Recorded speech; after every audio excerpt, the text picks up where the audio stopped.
અમદાવાદમાં વાયુ પ્રદૂષણના નિયંત્રણ માટે આધુનિક ટેકનોલોજી આધારિત એક નવી પહેલ કરવામાં આવી છે.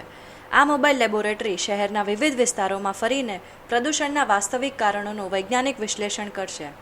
વાહનોનો ધુમાડો, બાંધકામ, ઔદ્યોગિક પ્રવૃત્તિઓ અને રોડની ધૂળ જેવા પ્રદૂષકોની રિયલ ટાઈમ ઓળખ થવાથી સ્થાનિક સ્તરે વધુ અસરકારક પગલાં લઈ શકાશે.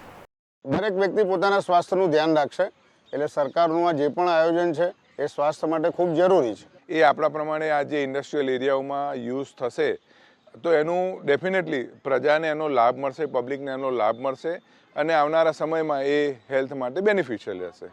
પરંપરાગત પદ્ધતિથી પ્રદૂષણનો ડેટા મેળવવામાં આશરે 6 મહિના જેટલો સમય લાગતો હતો, જ્યારે આ લેબોરેટરીથી તે માહિતી માત્ર 15 દિવસમાં જ મળી જશે.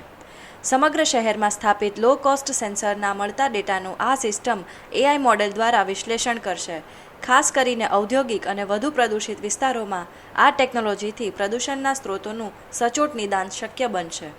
अब AI मॉडल क्या करता है, जो पिछली जानकारी कन्वेंशनल मेथड से हमें मिल रही है 6 महीने में, मोबाइल लेबोरेटरी वो इन्फॉर्मेशन हमें देने लगा 15 दिन में.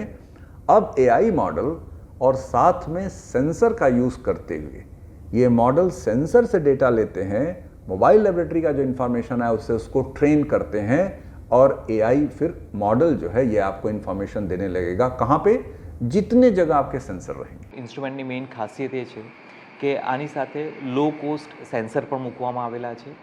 આ જ જે ઇન્સ્ટ્રુમેન્ટ છે એ આ લો કોસ્ટ સેન્સરને ટ્રેન કરતા રહેશે અને ત્યારબાદ આ લો કોસ્ટ સેન્સર પણ આઈડેન્ટિફાઈ કરી શકશે કે કોઈ એક પર્ટિક્યુલર એરિયામાં પોલ્યુશનના પરિબળો આઈધર રોડ ડસ્ટ છે, આઈધર ત્યાં કોઈ વેહિક્યુલર પોલ્યુશન છે, આઈધર ત્યાં કોઈ કન્સ્ટ્રક્શન એક્ટિવિટી ચાલી રહી છે અથવા કોઈ અન્ય પોલ્યુશન છે.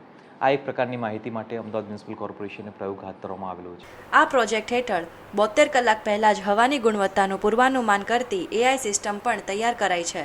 આ ડેટા નેટવર્ક સ્માર્ટ સિટીના integrated command and control centre સાથે જોડાયેલું રહેશે, જેથી સમયસર અગમચેતીના પગલાં લઈ શકાય.